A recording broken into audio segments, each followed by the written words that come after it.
The other major change from July this year is superannuation on paid parental leave. Currently, when you take government-funded paid parental leave, you don't receive super on those payments. That gap, sometimes 18 weeks or more, creates a permanent hole in your super balance. And because women take the vast majority of parental leave in Australia, this gap falls disproportionately on women.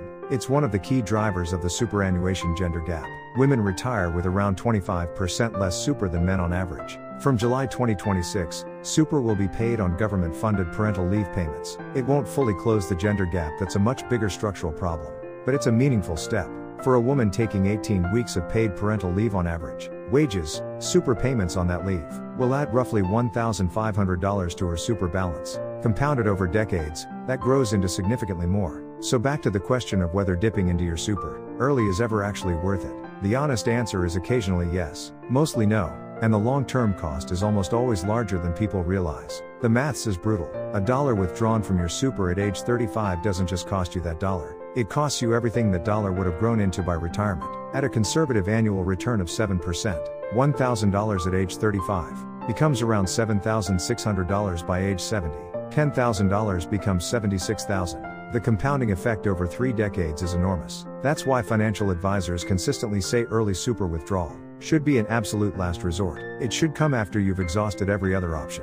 Negotiating with your landlord, accessing community support services, talking to your bank about mortgage hardship provisions, applying for emergency government payments. Super is your retirement. Once that money is gone, rebuilding it is extraordinarily hard. If you're in genuine severe financial hardship, and you meet the eligibility criteria, the early access pathway exists for a reason. It's there for people in genuine crisis. But the surge in applications suggests many Australians are treating super as a savings account, rather than a retirement fund. And the long-term consequences of that will be felt for decades. Here's the bigger picture that all of this points to. Australia's superannuation system is one of the best retirement savings systems in the world. The mandatory nature of contributions, the compulsory employer payments, the tax advantages together, they've created a pool of retirement savings that now exceeds $3 trillion.